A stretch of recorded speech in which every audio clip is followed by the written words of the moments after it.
Hey everybody, Scout Crafty here again. Welcome back to the show. Hope you had a great week. It's been a very, very busy week for me. I'm sure with you too. You know, springtime, so much going on, so many things to do. Of course, I had to go upstate and take care of things up there. Everything's doing well up there. Saw a beautiful mallard duck in my pond that was absolutely beautiful. And of course, Stanley and the other turtles are doing good. So everything's going well up there. And this week, I did the poor man's flea market, and it was a score and a half, one of the best scores yet. If you've been following the show for a while, you know I love old appliances. I was born in the wrong era. I should have been born 30 years before I was, but I love old appliances. And if you remember, I found an old Electrolux vacuum a while ago from a house that was moving down the block from me, and what a great vacuum that was. Works beautifully.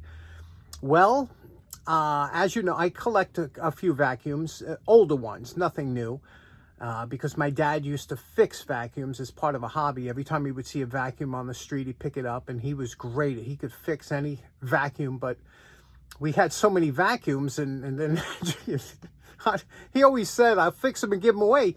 But nobody wanted an old vacuum. Everybody bought new vacuums, and he had all these, but I must have about 15 or 17 vacuums for now, but old ones, Kirby, Royal, I have some really nice ones, the Electrolux, things like that. But I was on my walk the other day, and you got to see what I found. Check this out. Now it was a beautiful night out, a little bit cool, and look at this. Can you believe this? This is a house that is moving, a Pullman VACMOBILE. Wow, look at this. This is absolutely beautiful. And you're looking at it, first thing you look at the cord. Surprised the cord's still on there because that's a heavy-duty cord. And check out the switch and the switch. A lot of times if these are bad, it's usually the switch or maybe the brushes, but let me check the inside. That's always a telltale. And you can see here, it looks up. The hose is there. Wow, this is incredible. Look, the filter screen looks great. And let's see if there's anything in there. Sometimes they throw them out full. Look at that. Completely empty. Well, I guess I'm going to be taking this thing.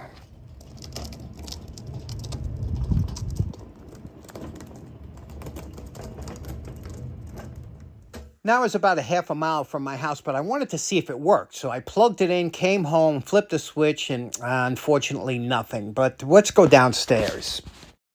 Okay, we're downstairs now, and this is a Pullman-Holt. And Pullman made the old cars, the train cars, the Pullman cars, but they got into making vacuums. Fantastic company. Now, there can't really be much wrong with this. This is the power head, comes right off, and we can always fix it. Again, it could be either the brushes, could be a switch, could be a lot of things, but let's take it apart and see what we got inside and start. You know, it's funny, my dad used to say, you have to use a vacuum to fix a vacuum. And I know exactly what he means. I'll show you what he means.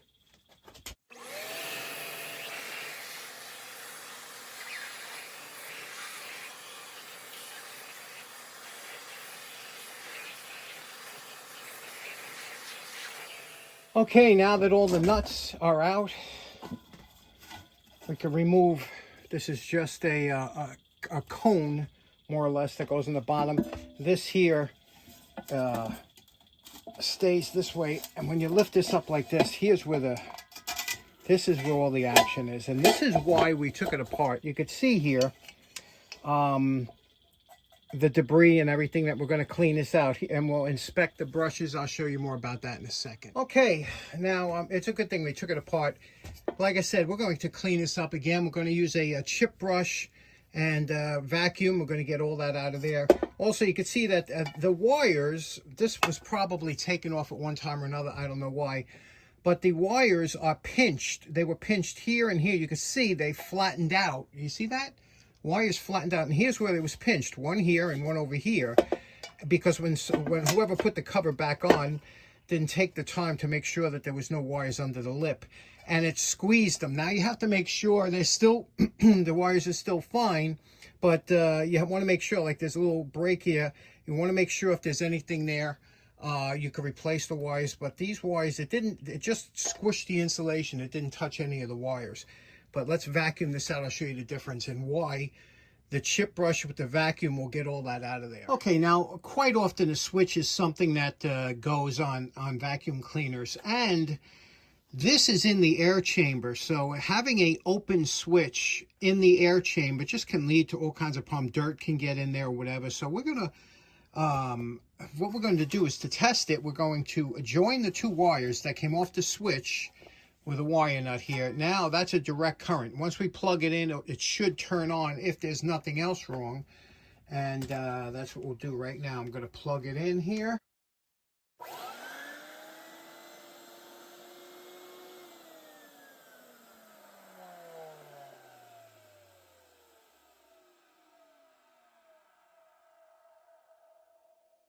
Very nice. So you could see it was the switch. Now that we know it runs, all we have to do is give a good cleaning. Now that we vacuumed everything out, we're going to address the chrome plating here. Now, this is typically, I used to restore bicycles. You would get a lot of times bicycles, the surface rust. Don't be afraid of this. A couple things: steel wool, Brillo works really good, or a soft Scotch-Brite pad, the soft ones, the green ones you get at the supermarket. But before you do anything, just get rid of the top layer of dirt, because you don't want to be grinding that in. Use a damp rag, get rid of the top layer of dirt, and you can see here how nice this will come up. And then you hit it with the Scotch-Brite and a polish, and that'll get rid of any of the surface rust that's on there.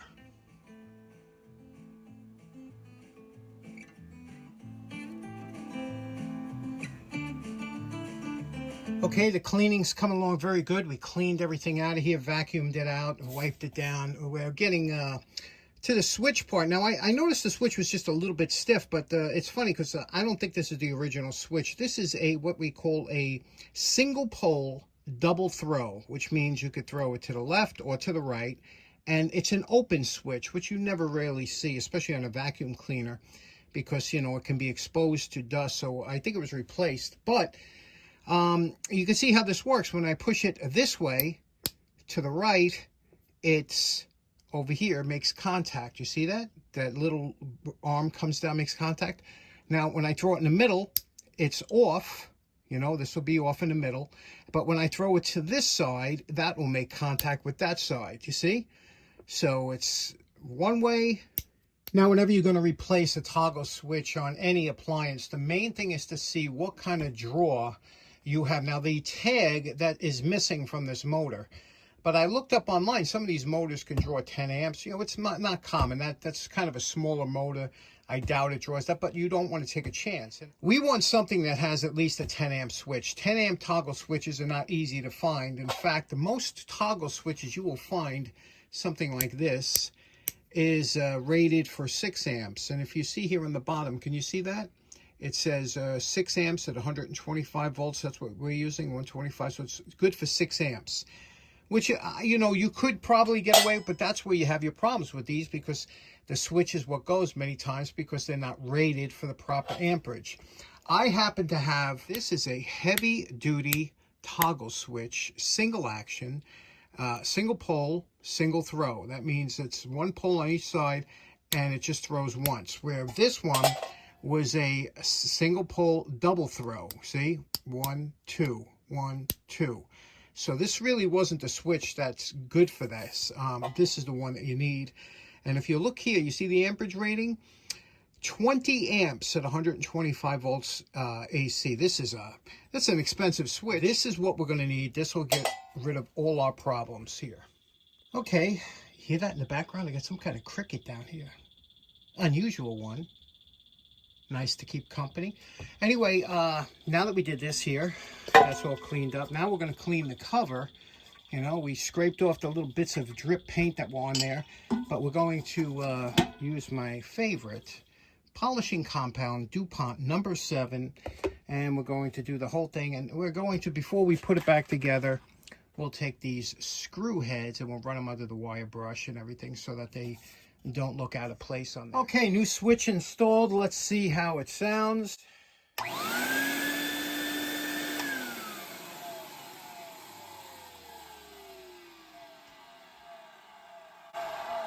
Perfect. Okay, we're finished now with the head. Everything is ready to go. And now what we're going to do is we're going to do the base. That's going to take a little bit longer because it's bigger. But we're going to do the same thing. We're going to wash and polish it. And hopefully it'll come out as nice as this. And chrome and everything. Let's get to that.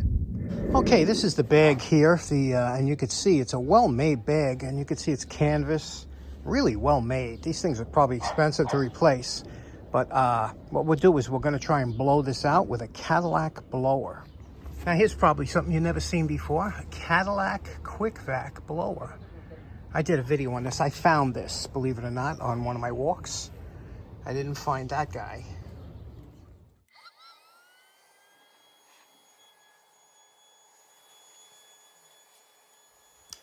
Okay, now judging by the dust that's blowing out of this filter bag, I would say this vacuum might have been owned or used by a painter. Also, the drips of white paint all over the shell of the vacuum is an indication that a painter owned it. This spackle dust is very fine and it gets into everything, much like the dust that you would find when cleaning out a pellet stove, like ash or something like that. Now we got all the parts taken apart. We're going to take them downstairs, work on them one by one. Now it's quality components like this that make these vacuums so expensive and commercial quality. Look at this beautiful heavy-duty casting here. This is really nice, and you can see it's got the square bolts here, which I love. Nice casters. This one's actually a locking. I didn't know it at the time. The wheels, solid, really beautiful, beautifully made. Let's clean this up, see what it looks like. Okay, you know, it's the small details that really make a restoration look good, you know, like polishing the hubs or that piece of steel that you see that wraps around the barrel, the heads of the bolts that you see or might not see, things like that. If you see a little corrosion or something like that, you know it's not really done, but this was going to look pretty good when it's finished.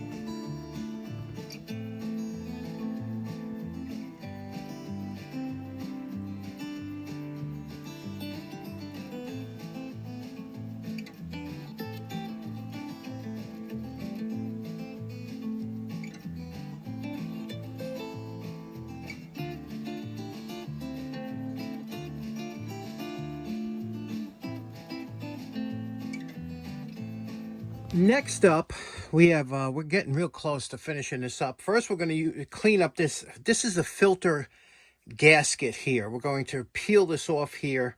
You can see that peels off nice. We're going to clean that gasket because that makes the seal with the top motor. Okay, we cleaned the gasket, cleaned it with a scrubbing pad and some Ajax and Comic it all in around the end. Now when this goes on here, this will form a nice seal with the upper motor housing. After that, we have this bar here. This is the bar that attaches to the side of the unit. You can see here, look at the condition that's in. Can you see me? Get a little closer for you. Here we go. Can you see that? You see the rust on here? It goes up and down. Now, in order to get this, and it looks like it's in rough shape, but really the best thing to do that, Brillo. Brillo is such a great product. It is a steel wool that's impregnated with a soap. And this soap is a very good soap here. This has been on the market for many years. They also make an SOS. This one's steel wool. The SOS is more of a Scotch-Brite material. It's not steel, so it don't rust. But this, after you use it a couple times and you leave it sit, it will rust or whatever. So it's kind of a one-time use, but really good, still made, still used, and this works great on here. So let's do that. Now, once you clean up the bar, you're going to notice that there's some deep rusting on all chrome that don't come out with just a fine steel wool. So then you have to go to now steel wools come in grades, comes from 0, 00, 000, quadruple 0. They also have numbers 1, 2, 3, and 4 for the coarser steel wools, but they've been around. Steel wool has been around for many years, and it's still useful today. Well, this is a very coarse steel wool. You could see the difference here, how coarse this is, and it has the effect of being, it will cut whatever you're wiping very quickly, but it could also leave scratches. That's why we usually don't use this on fine things. But when you have to get out this kind of rust here, you see that here? We have to get that out, and that didn't come out with just going over with Brillo. So what we're going to do is we're going to take the coarse steel wool, and we're going to rub it here. And now, you're not getting rid of the rust. What happens is rust will build out from small pores in the chromium and come out. What you're doing is you're taking it down to those small pores again. Now, when you get it down to this point here, when you say, okay, most of the rust is gone. You see I'm doing this by hand. You know, there's really no machine way when you got a bulky bar like this. But you can see what we did here. Now that we have it down to this part, then you could take and you could polish it, and that'll bring out the luster. But to get out those deep like this here, that deep rust, you have to use force and the steel wool, push hard again with this, and you rotate this quite a bit because each one of these fibers has a cutting edge to it. So you rotate it a little bit, and you can see we got rid of that rust. And you do that the whole bar. You know, there's going to be popping up here, and then you could do it with the Brillo.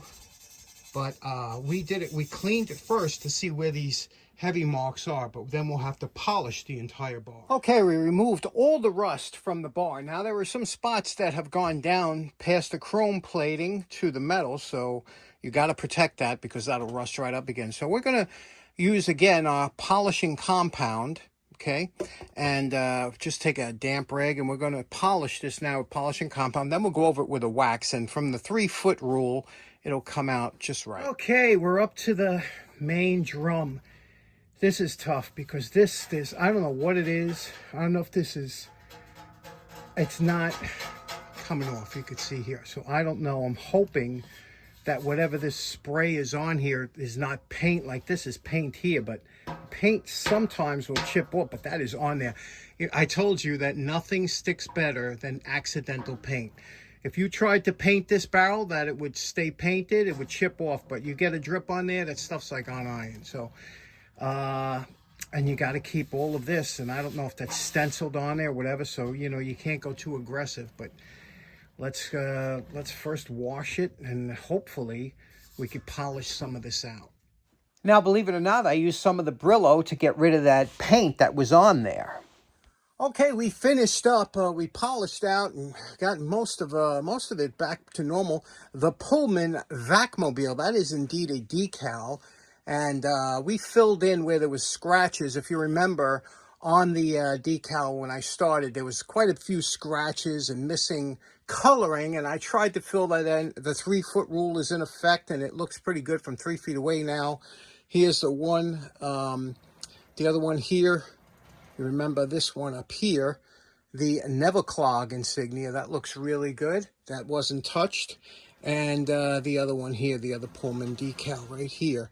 That's what really makes this vacuum is, believe it or not, these decals. And I added a couple letters that were missing, but it looks really good. Painted the inside bottom with rusty metal primer, which is the same color, believe it or not, perfect match from what's inside. So that's probably what they used. And now we're going to reassemble. This is pretty heavy. We're going to reassemble it and see what it looks like. Now, before we attach the wheels and the handle and everything, I just want to give it a test. And I also want to see how many amps it draws. Let's try it out.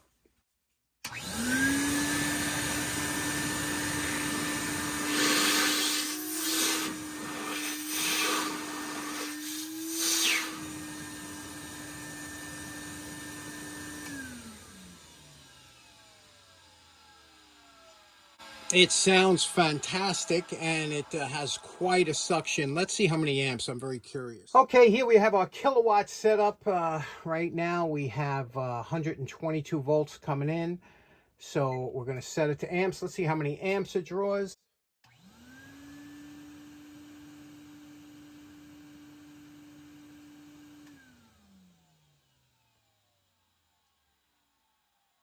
Now, if you see, it drew just about 10 amps on startup, but then it dropped down to 8 amps, which is, I guess, the running amperage on this one. And if remember, that's why I put a 20 amp switch in. If you would have put a 6 amp switch in, that thing would be pretty much frying after using it for a while. So it's important to get the right amperage switch whenever you're doing it. One thing I want to point out is it did come with this hose that was inside the bag here. This is the highest quality hose I ever saw. Look at this. It stretches for a real, it's about a 6-foot hose, but the beautiful tops on here, and it fits into here. Now, this is something I thought you might find interesting. This vacuum, unlike many others, if you look at the attachment for the nozzle here, can you see that? That attachment here has 3 ball bearings. You see it? 1, 2, 3. And this is the all-important adapter. This adapts it to hoses and whatnot. And when you put your hose on here, which that one fits, you see how it has a spring back here. See, it springs back. So when you push this on like this, you put it on like this, and that's locked in. That won't come out. It won't pull out of the machine when you're using it. If you want to remove it, you just got to pull this back, and then it comes off. Ingenious and works really well. Now, it also has that same nozzle on top that you could use this as a blower. If you need to use as a blower, you just push it here, and when you put the hose on, you press it down, it locks in, and you could use this as a blower. One other nice feature, it has a built-in receptacle here that if you should be in a place when you're working off an extension cord or only one outlet, you don't lose the ability to power other items. That's a nice accessory. Okay, so in closing, we are calling this project done. Really happy with this. What a great find, especially for someone that collects vacuum cleaners. The Pullman VACMOBILE. Just a wonderful time when things are overbuilt. This now, by no means is this better than the newer vacuums. It'll last longer, but the newer vacuums today are lightweight, they're plastic, and they do the job, and they have great suction and everything. But boy, when things were built like this, back in the 50s and whatnot, what a great unit. Really enjoyed this one. Okay, next up, got a great package a while back from our good friends Joe and Kasia Parton from Jefferson Parish over there in Louisiana. And you ain't going to believe the great stuff Joe and Kasia sent over. Let me show you. Really great. Okay, now, first of all, there's a couple boxes inside the box. But look at this. This is a box of screws-on. Get it? Screws on, but look how it's spelled. I love when they used to do that years ago. Look at the nice box that this came in, and the embellishments on the printing on the box. And these are file handles, and you can see here they're threaded, and they screw onto the file handle because the bottom of the tang of a file is a softer material than the hardened file, and that will allow this to thread itself on, and it stays on. What a great bunch of file handles. Screws on. You ever hear of that name? Next up, we have a very early vintage Rayovac 2-cell Workman flashlight. You see the work? Look at the boxes that this used to come in. Isn't that just terrific with the silhouette of the flashlight on there? Now, this is an early one. You could see here, and when I say early, meaning this was one of the first non-metallic flashlights, and you can see it's made of nylon, non-breakable. You see how it doesn't say unbreakable, it's non-breakable, meaning it's pretty durable. It's an N22 model. Let's take a look here at what the flashlight looks like, okay? I always thought this was really interesting. Look at this here. Here we have the flashlight here, again, non-breakable nylon. And you could see here this wasn't used, but it still has a little bit of corrosion on there. The bulb is down here, has a spot for an extra bulb in that. You see that little clamp there. And again, this was when they were first experimented. This was a very early model before they became, before nylon and plastics became a standardization in flashlights. Now, if you look here, the switch is very interesting because it says replaceable switch, but see that little button there? That's a lock. Like, this will not go up unless you push that button in, and then it will allow you to turn it on. So it's a lock, and they were experimenting with some new things. Isn't that a fantastic early example of a nylon flashlight? Next, there was this little box here with smaller stuff, and I opened it up, and I wait till you see some of the great stuff, all this cool stuff that's in here. Let's take a look real quick. USMC brass belt buckle, always nice. Thank you for that. And this is very interesting. Have you ever seen one of these before? DDR, that's made in Germany. This was considered East Germany, so this is a while back, but this is a bottle opener. But what's interesting about this is when you open up the bottle, you could slide, you see the little grooves here? You could slide this over the top of the bottle to seal it. You see it's tapered, and this is like a leather here to seal it. So you slide that over the top of the bottle, and that'll seal it and keep it from going flat.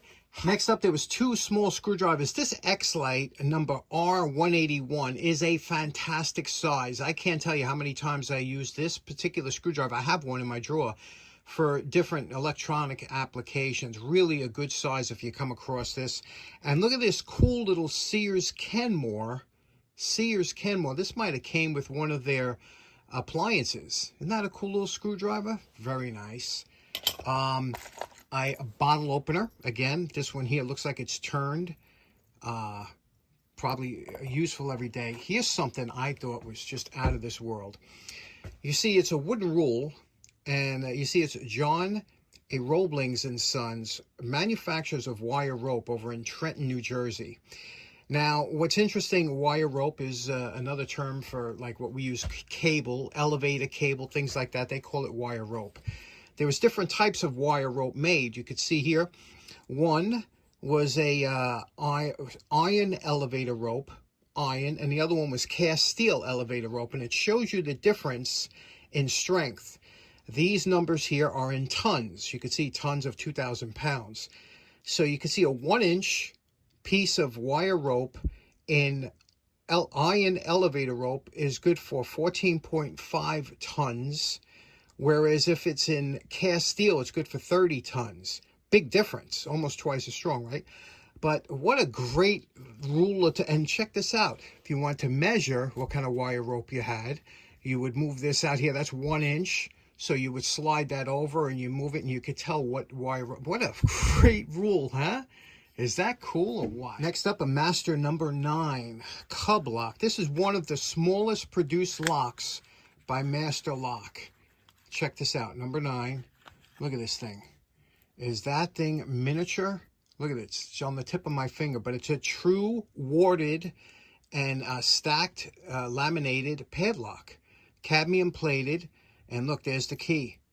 Isn't that great? They don't make them this small. It's very hard. They used to call them for like luggage and things like that, but it is a legit lock. Very strong.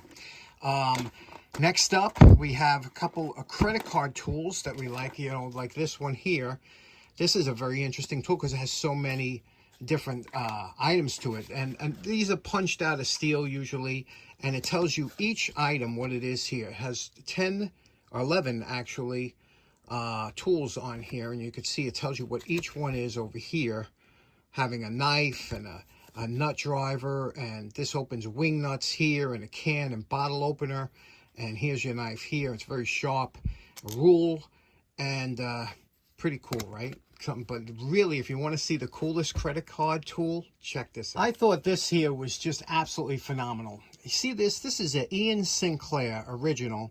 It's a design. It was a credit card. You see how thin it is, right? It's the thickness of a credit card. You could put this in your wallet. And what it is, it's a knife. And it's a legit knife. It's not a gimmick. Well, it is a gimmick, but that's why I like it. Now, you see this little tab here? It's grooved on this side and this side here on the other side. You just pinch it with your fingers. You see the green? You pinch it and turn it until the green goes away. That's like a safety. That means that the blade now will come out. You see? That's a lock, a blade lock. So once you have the blade out, you just pop it out like this. You fold it towards the back. Then you take these two edges, you fold this one over, and then you fold this one over, and these little pins will pop into each other and hold it. You see that? Those pins, those little detents pop into those holes, and here you have a legit knife. Look at that, with a little jibbing up here. and the little finger. And this is no joke. This is a piece of sharp steel, and you could actually use this as a knife. I wouldn't want people carrying this on an airplane, but how cool is that? When I tell you it's a legit knife, you know, you could see it will cut. You know, it's not a joke. And this is a and it's sharp point, and it's thin, so it'll slice nice. But is that not amazing? Look at that credit card knife. And then when you're finished, you just pop this over. You have your little blade lock here so it don't open up on you. When you see the green, you're good to go. And you pop this back in your wallet. Last up in that small box was 3 items that are probably beyond our time. Look at this. This is an Edison Carbonairs battery advertisement pen. And it's done in a red phenolic or plastic. And it's a pen. The ink is long gone out here, but I'd like to replace that and get a new tip refill for here. But look at that, and it's got a ball bearing in the back. Interesting pen. Of course, my favorite, these are porcelain wire nuts. These things are still, you can't tell me they're not superior to anything they make today, because there's nothing that can burn this. It's great. And some of you old timers are smiling because you know exactly what this is. Some of you guys born after 1980 will be struggling. This is the adapter. You can see here, Philco. See, it says Philco adapter 45 RPM, okay? And what that is 45 RPM records used to come with a big hole in it, about 1.25 inch hole in the middle of the record. And the common record speeds back then were 78, 33, and 45. 45 had that big hole in it, but for the other ones, they had a small hole, that one here. And you would use this adapter to put into a 45 RPM record that you could play it on regular record players. So these adapters, you don't see these anymore, right? Joe also sent a couple cleaning brushes. Now, I always tell you, save your old toothbrushes. They make great cleaning. But this one here is specific meant for the job. It's kind of a stiff, but not harsh cleaning brush, and it's got a very thin one for getting in grooves or threads or something. These are really invaluable to have. And it's got a thumb area that you can put here, and it's got a little dip here that if you have to go back and forth on something, these are really good to have.